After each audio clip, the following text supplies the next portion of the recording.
Hey, and welcome to another edition of the 498 Show. I'm Tony Palmieri from the Communication Studies program at UW Oshkosh, and I'm joined today by one of our legendary comm studies superstars, and her name is Meredith Scheuermann. She graduated, Meredith, in 1989. That's right. Thank you so much for doing this today. I so greatly appreciate it. It's really fun to, kind of come back and talk to people about the importance of communication and, the world and Well, everything. and there's no one out there better to do that than you. And now you graduated the year I started, so you never actually had me as a teacher. But let's tell a little bit about the Meredith Scheuermann story. Where are you from, for example? Sure. So I went to Appleton East High School and then came to UW Oshkosh, which at that time was like a big deal. Like we're going away to college. Or today, you like go to different states away to college. But back then it was like, ooh, you're going to UW Oshkosh. I had a boyfriend at the time. He came here. I followed him. The story, got here for a month and then he broke up with me. And then I had to, All the way from start over. Appleton, eh? All the way from Appleton. That's right. Wow. What did your parents do? What did they do back in the Yeah, day? Yeah, yeah. my dad was an accountant and my mom was a secretary. And it's interesting, back at the time, my mom was like, "Oh, I don't want you to go away to college." It was like a big deal. I can get you a job as a secretary at, in my company or my firm. And I was like, "Oh no, I had really big dreams and I was going away to college." And Which I was remember my 20 dad, miles down the road. which is exactly. And I remember saying to him, I'm going to do communications. And he's like, what? Like, what? That, that's, you have to be a teacher, a doctor, a lawyer, an accountant. You had to be something.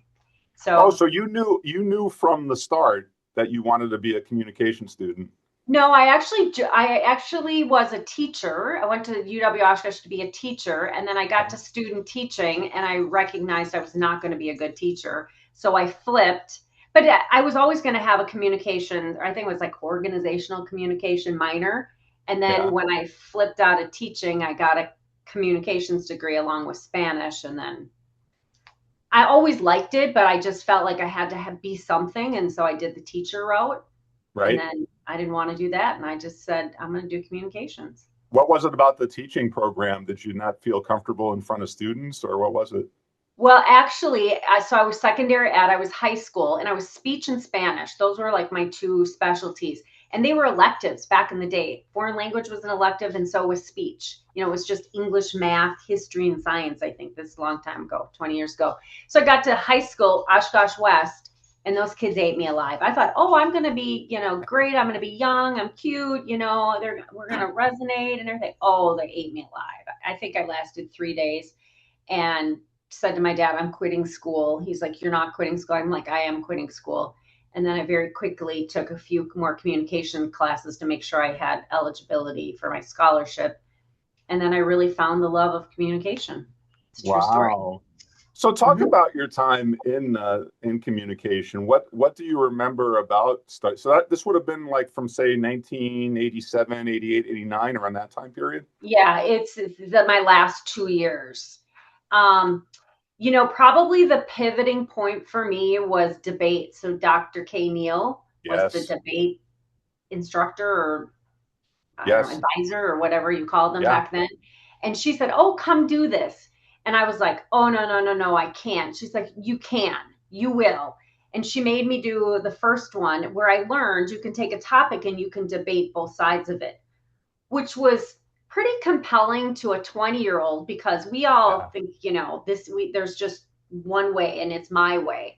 But what that class did, and then that subsequent, I joined the debate team, and then we traveled, ooh, I got the university paid for me to get on an airplane and fly to California. And now I'm like really liking this. But really, I would say Dr. Neal, and then just that whole debate experience opened my eyes that there is just a really big world out there, and a lot of it happens through communication.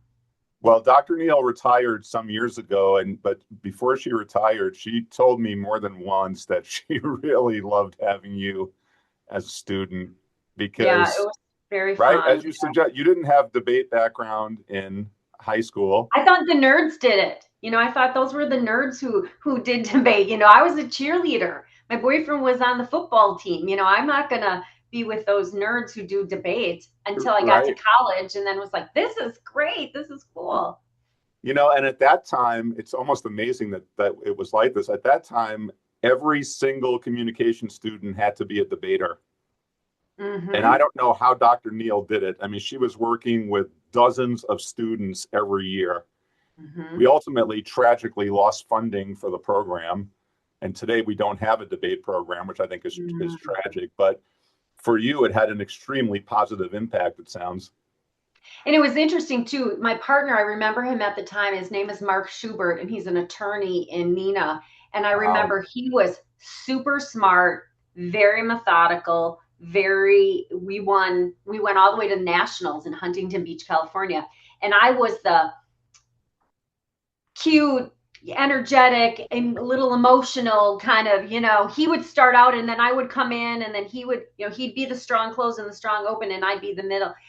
And I always remember I was not as smart as he was, but I absolutely added to all of those wins because I'm not sure he and a partner like him would have gotten as far without me and my style. And I've held that for a very long time. That's really incredible to hear. So then you graduate from UW Oshkosh, Mm-hmm. and what did you know immediately what you were going to do for a career? What happened literally after you walked across that stage? Yeah.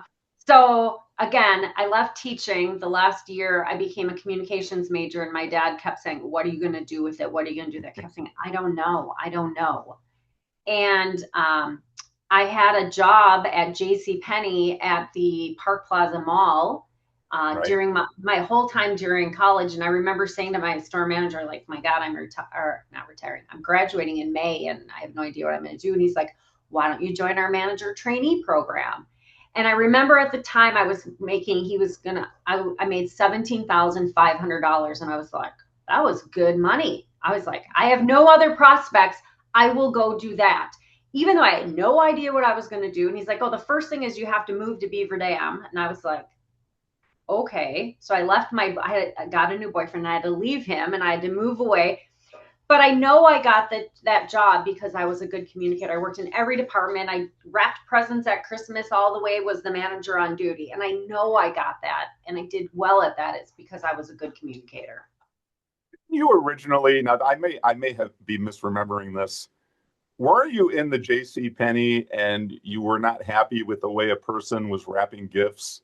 That's Tell us exactly that how it story. started. Yeah, Tell that's us that. exactly how it started. It was Christmas time, so that was like 4 years prior to graduate. Like right when I got to school, the line was long for gift wrap, and I just said, "I'm just going to go back there and I'm going to help you and get through this line," because people were complaining and everything. And I'm like, "Where's the scissors? Where's the tape?" And for like 2 hours, and I remember the store manager was like, and I go, "You have a line here. You don't have enough people. I'm just helping." Yeah, that's absolutely the truth. And so that same store manager through the years that I probably paid me back from because I helped him, free of charge for gift wrapping. Then he gave me this chance to be in this manager trainee program at JC Wow. Penney, and I was there for 12 years and really, really happy. All right, so you were with J.C. Penney for 12 years, and as for a huge chunk of that 12 years, you were in Chicago. Is that correct? Yep. And towards the end, so I went from Beaver Dam, I went to Minnesota Hmm. for a few years. The way you moved up in the company then is you took a bigger assignment and you never knew. You found out on a Friday and then you went on a Monday and you just went to a new Wow. store. And so at the end, yes, I had two stores in Chicago. So you were a store manager? I was not, I was a buyer. So I was a department buyer. So I Hmm. started out, I bought children's clothes when I was 21 years old. I was like, I don't have any children. I don't have any nieces or nephews. I don't even like children, but sure, I'll go buy clothes for children. It was really fascinating, which was the first introduction that reminded me of like the debate scenario. You can just do anything that you put your mind to. Like, Wow. you really can. So, and then I just moved around and got into bigger buying assignments. So somewhere in that 12-year period, you did get married, right? I did. I got married. I would say between Beaver Dam and DeKalb, between like my second and my third move. Yeah. And I have a wonderful husband of 34 years who moved around. Every time I call him up, they like, guess what? Somebody's coming in. I'm pretty sure one of us are going to be on the not on the chopping block because I got a promotion every time. And then I Mhm. remember the second time or the third time, third store. I said, well, I gotta go to Illinois. He's like, what? And so he, unfortunately would get a job and then wouldn't be there very long because it was every couple of years we had Mm. to make these moves. So yeah, So, 34 years okay, later, we're still here. right. So there was a point after you got married, and you did have your first child in that 12-year period, right? We did. We did. Yep. All right. We So had, she was was in there a point Chicago. was there a point where you said, all right, Chicago's too big. I want to get back into Wisconsin, like especially Northeast Wisconsin? Yeah. What I would say is that my husband wanted that. He wanted that more than I did at the time. I Oh, loved Chicago. Yeah, I did.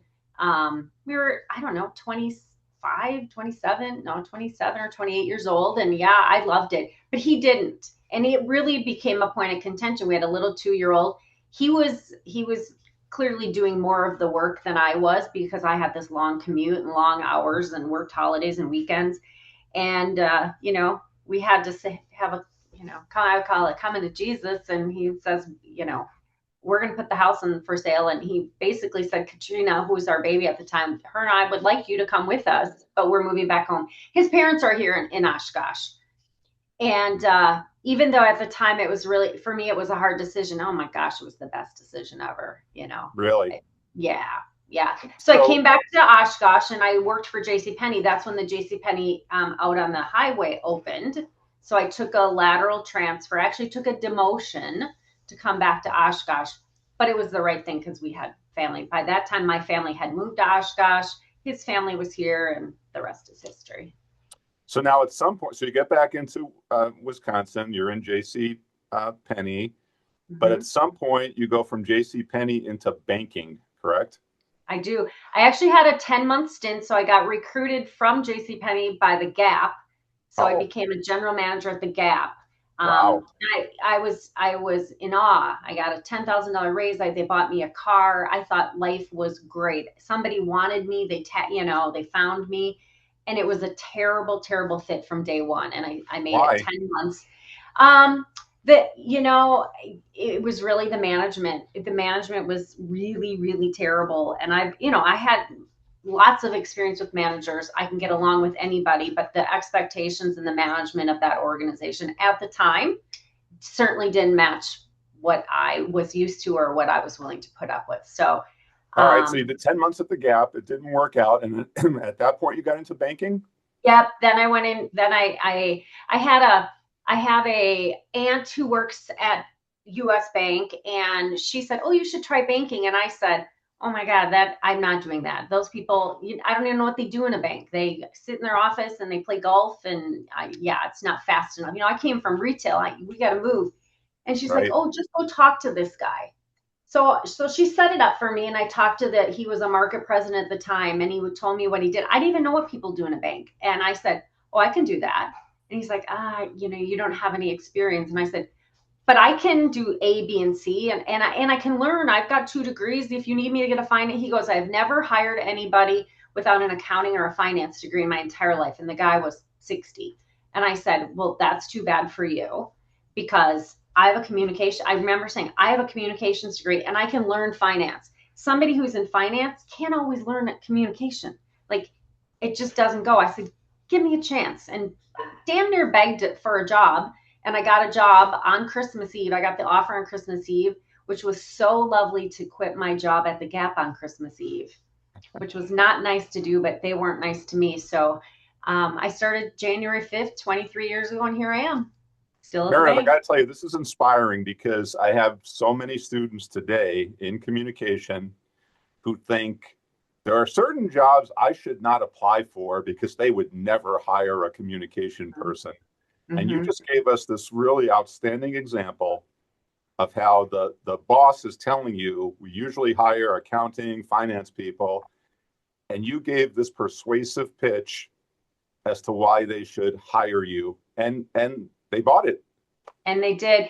You know what? It's actually interesting because somebody just said that same thing to me within the last week. I think the difference is you have to work for it. Now if you don't, you have AI and things, and they get auto rejected if you don't have those degrees and things. Right. So to get a job, you have to be incredibly aggressive and think outside of the box and figure out who the hiring manager is and bump into them when they're leaving, or I don't know what you have to do these days.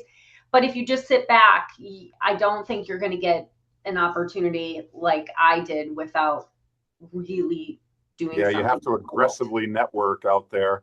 So what was your first role with US Bank? When they hired you, what did they hire you to do?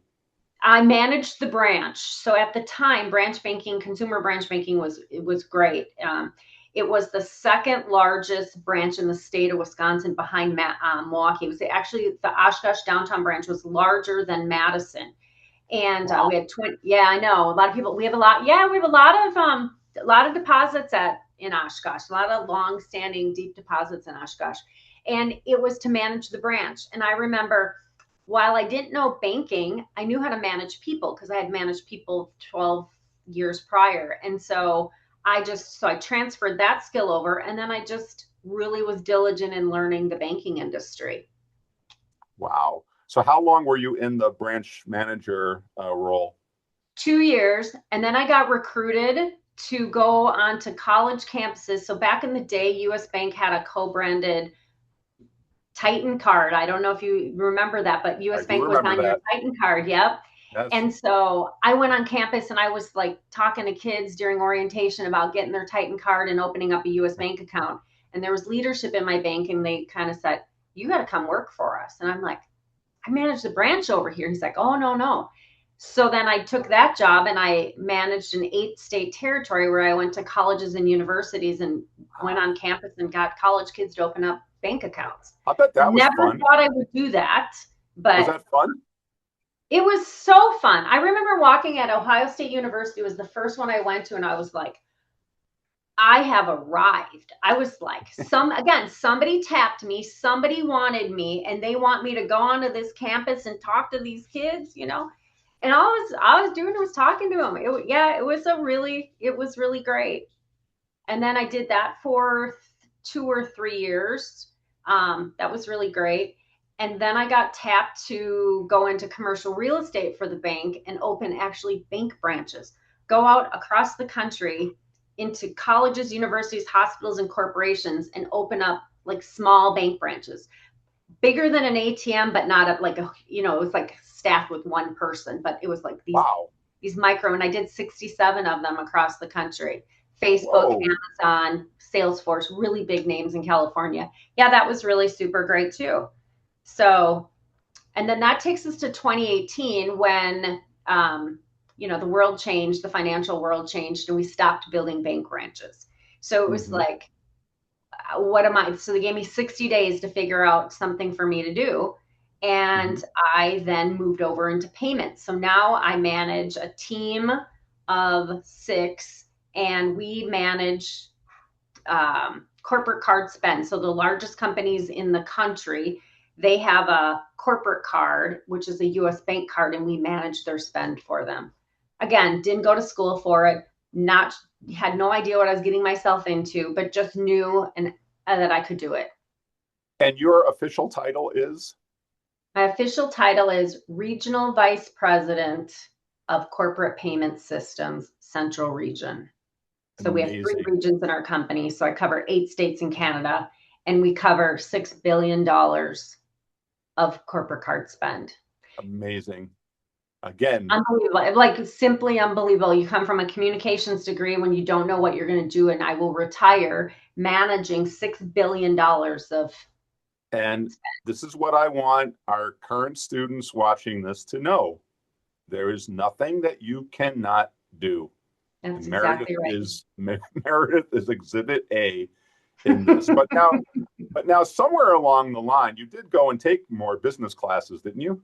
I took a few, but I actually took the ones that I remember fondly are the ones I took in Spanish because I had a Spanish minor. I was pretty fluent back in the day because I was going to be a Spanish teacher, and then so I did take some business courses in Spanish as well Hmm. because we have Spanish speaking people at the bank. So Wow. So while you were making all these strides in your career, you also became a super mom also. I mean, I did. how many children do you have? 3 kids, all grad, two from UWO, one from UNLV, two with masters, one working on it, husband with masters, UWO. Oh yeah. And it's interesting because I don't have my masters, but I have the highest job. That's another thing. I have the highest job out of all of us, and I don't have my masters. I just worked really, really hard, and maybe I had a few breaks along the way, but um, yeah. Well, it sounds like though, breaks come to people that work hard. I think so. I believe that. Yeah, and you've worked really, really hard, it sounds like. And can you tell us, so what has been the role of this thing called communication, especially in your career? I mean, you talked about how you were able to talk the bank executive into giving you a job, right? So we know that Mhm. it's successful in that way. But like in all the careers you have had, what has been the role of this thing called communication?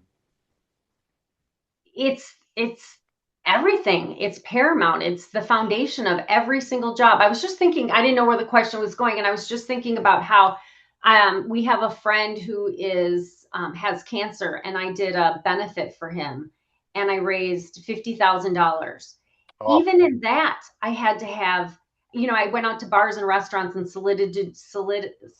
solicited donations. And again, you have to have strong communication skills, both written and verbal, right? So I sent him initially an email and told our story. And I said, I'm going to come in on Friday and talk to you about this. So it's both. It's you have to have written and you have to and organizational, and verbal communication. So every absolutely. job I've had, it's the leading piece.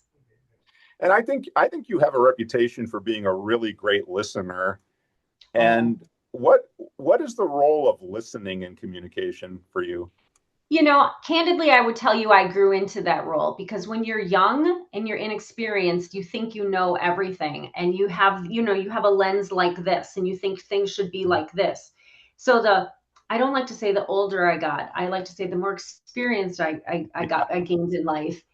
I realized that it's almost more powerful. Your story will be more powerful once you listen because you can shape what you can shape the end of the story the way you want because you know where it should go.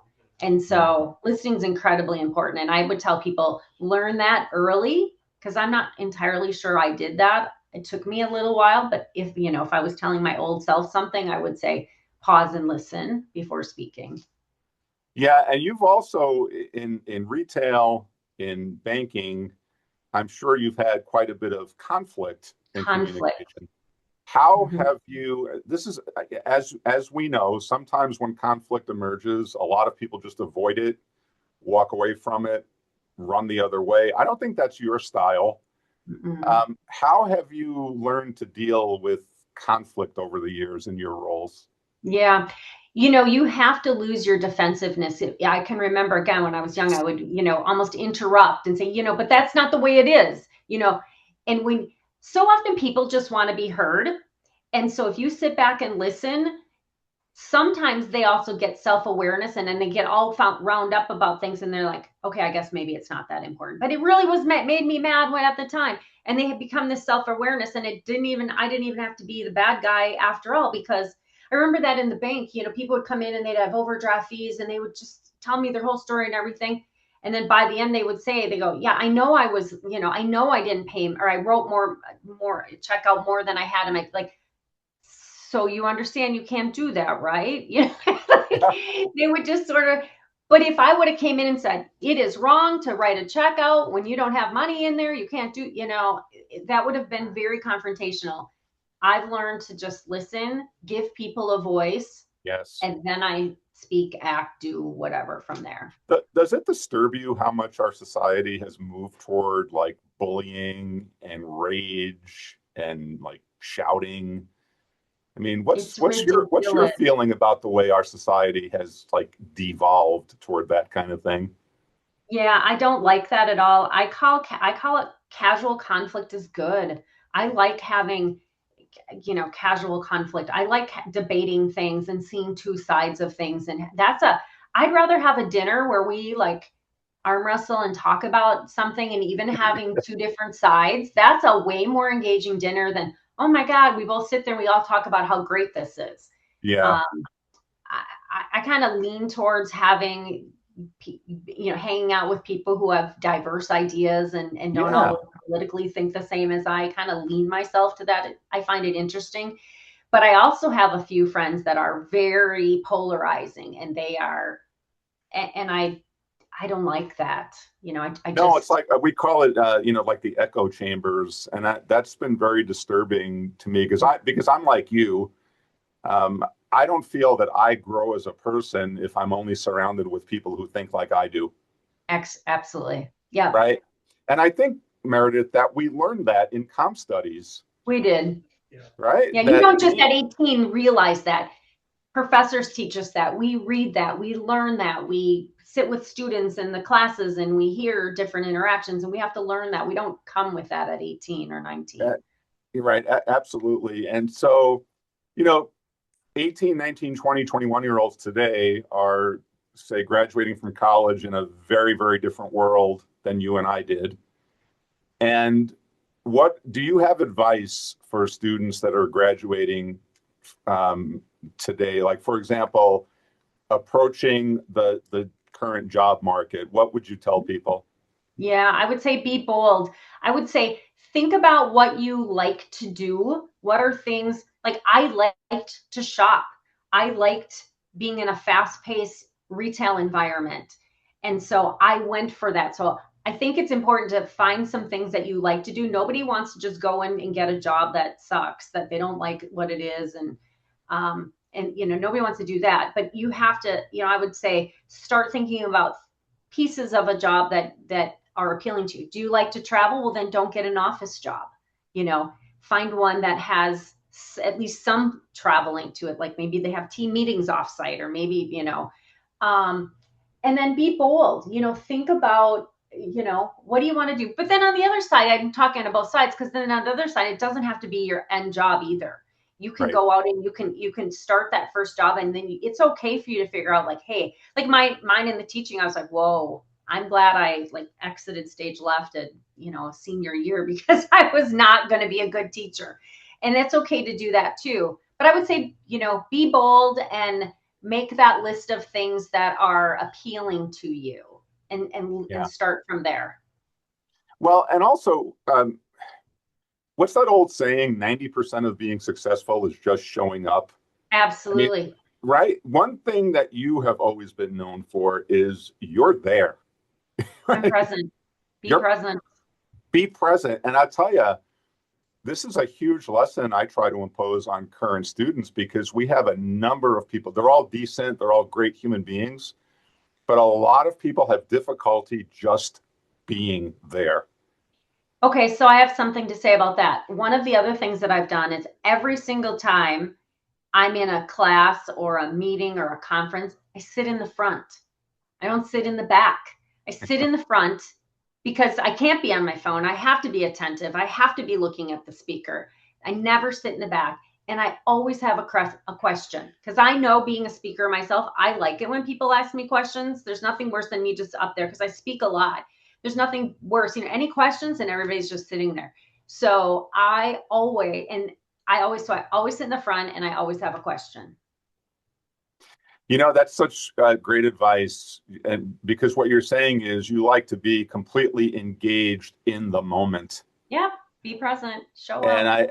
I firmly, firmly believe that that is the key to success, to be in the moment, engaged, listening, speaking your mind, not always having to be right, though, Oh, right. Mm-hmm. right? Mm-hmm. Acknowledging that you have one way of looking at the world, but there are many other ways of looking at it. So, What do you Mhm. see in your future, Meredith? We're going to do another show. I know that you're running for city council. We won't talk about that today. So, and you Mhm. were on the Oshkosh City Council 20 years ago. You're making a I'm comeback. back. But beyond your civic activity, do you see yourself remaining in the banking until your retirement age? Yeah, yeah, absolutely. I'm going to keep working till I'm not having fun. I'm still having fun. People say, I mean, I could retire in the next couple years, and I'm like, as long as I'm still having fun, I'm going to keep doing it because it checks all my boxes. It's social. I travel. I manage a team. I'm a leader. All the things that are important to me. This job checks. I'm firmly planted in Oshkosh. We're not moving anywhere. I, go to the YMCA every single morning. Uh, this is my city, so I'm And we here. talked a little bit before the show that the child that was born in Chicago is now living in Vegas, right? That's right. She's on And her third she is a baby. mom. She's a mom. This is her third. And yep. And then I have another daughter who lives here, graduated UWO, and she's a social worker out at Parkview, and she just had a baby 2 months ago. So we went from 2 to 4 in grandchildren in like a few months, and we were like, but yeah. So And then I have a son. when you first made that long journey from Appleton to Oshkosh with your boyfriend to go to college, did No, you it's ever imagine that you'd be a grandma and have this wonderful career and this I great had no idea. I really didn't. And so I think back to 20-year-olds and they're like, you don't know what they want to do with their life. And I say, that's okay. Just start. It's just showing up. It's just starting. Pick for showing something, up? start that life. If you got to move to Appleton or move to Waukesha or West Bend or wherever, make that leap, figure it out. If it's not for you, then, find something else and it will come. Well, I'm sure you'll be okay if I give your contact information to current Please. students and they can reach out to you if they have questions because Absolutely. thank you so much for doing this, Meredith. And I really mean it when I say you've been one of our stars. I mean, we I'm mention just you a thrilled. lot in our program as someone that took this degree and really demonstrated that a communication student can do anything that they're willing to work hard for. That's right. That's right. Wow. All right. Well, thank you so much. And we'll have to do this again soon. All right. Thanks, Tony. See ya. All right. All right. All right. Hold on just